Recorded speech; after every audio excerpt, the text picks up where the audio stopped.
Ladies and gentlemen, I just went out today and got the Xbox Series S, and I'm going to be doing a little bit of an unboxing and a review on it. This console is going on 5 years, and we need to find out, is it really worth it? So let's unbox it and find out. So here I have the console laying on my floor. I know, not very ideal, but I don't really have space on my desk to do a proper unboxing video somewhere on my desk. As you could see, the box is very clean. I got the 512GB version because they didn't have any more in the Best Buy that I went to. On the back of the box, you can see a few covers of games like Forza, Minecraft, Fortnite. When you first get the console, you have a sticker on the top, so I had to take that off first. And as you could see, inside there's a little Xbox logo holding everything. So I flipped everything around and took that little box out, as you could see here. And right after doing so, you could see that the console's inside, so it's time to take it out. It has a few cardboard covers to make sure that the console doesn't get banged up at all while it's in the box. And it has this really weird textured cloth covering the console as well. But after taking the cardboard off, I have full control of this console. And let me just say, this is so light. I have no idea how you could pack all these components into a console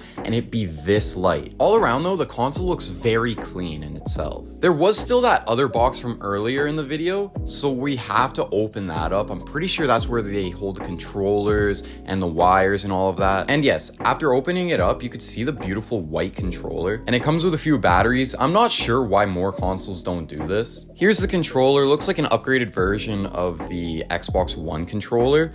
Nothing much has changed except the D-pad. And on the other side of the box, here's the power cable, obviously to turn the console on, and the HDMI. The box also comes with a little booklet to show you how everything works. I thought that was pretty cool, especially for someone that doesn't really game a lot on an Xbox, have no idea how much of the things work. Here's a little preview of the console outside of the box that it came in. It's super small, so if you're short on space somewhere in a bedroom or in a living room, this console would work perfectly for you. And it also has an Ethernet port for those who don't like Wi-Fi. And after turning the console on, you have the typical home screen. I feel like Xbox One also had this home screen, so I'm not sure what they were doing. This console also runs 120 FPS, and even in the home screen, I feel like I can notice it a little bit. Hopping into Forza, this is where you can definitely notice a change between the Xbox One and the newer gen consoles. Everything just feels so smooth and so new, if you know what I'm trying to say. Something I didn't mention in the beginning of the video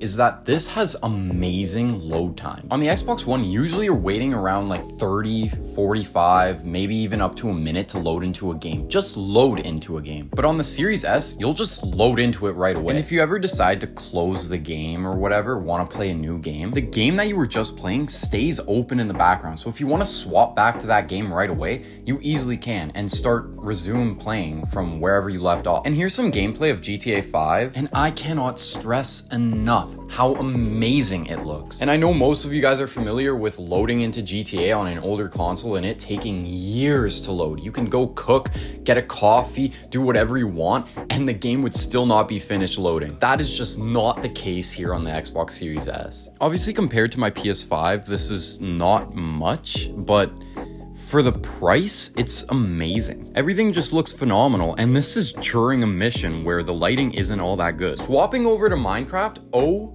my god. Having ray tracing on Minecraft and on the Xbox Series S, like, this is peak. It honestly feels like I'm playing on my computer right now, just downloading shaders and it looking amazing. Obviously, you have the option to turn off ray tracing like any other game, but when you have a game that looks this good, is there really a need to do so? Minecraft is a pretty simple game to run, so it was very easy to pick up blocks and place blocks and have no lag spikes or anything. I noticed I had a lot of that on my Xbox One, but overall Minecraft just looks amazing. And don't even get me started about Xbox Game Pass. I think that this is the best bang for your buck subscription that you could ever get. You get hundreds of games, and even the games that aren't on Game Pass, they're always going on sale with Xbox Game Pass. The first thing that I did when I got my Xbox and plugged it in was get Black Ops 6 because it's just one of my favorite COD games now, I guess. So here's the question you've all been waiting for. Is the Xbox Series S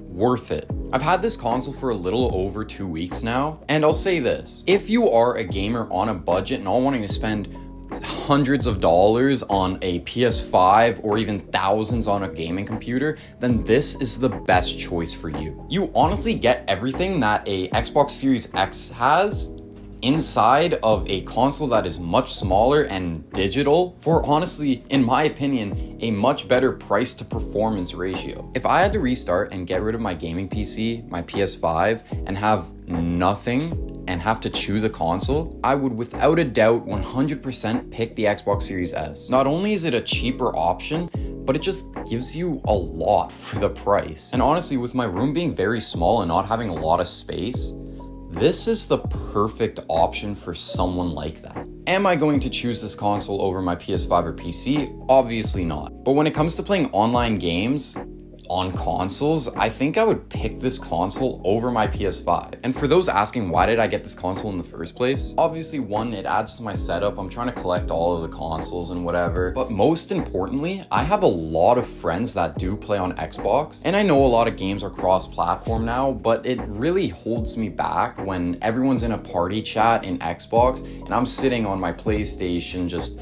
playing GTA or NHL or whatever I do play when they're all having fun in their different parties. So I'll finish it off with this. Should you buy the Xbox Series S in 2025? No. But wait, only if you have another console along with that. If you are still on an old gen console, 100% without a doubt, upgrade to the Series S right now. But if you have a PC or a PS5 or an Xbox Series X, there's just no point in getting this console. Do I regret my decision? Absolutely not. I do love this console. It does hold a special place in my heart. I did grow up with Xbox and the Xbox 360, but at the end of the day, that's my choice. That's the choice that I did make. And honestly, I hope that this video helped out a lot of you guys watching if you did want to buy a console like this. So with that said, I hope every single one of you guys watching this did enjoy the video. If you guys did enjoy, please leave a like and subscribe. It would really help out the channel a lot. So that's all for this video. I'll see you guys in the next one.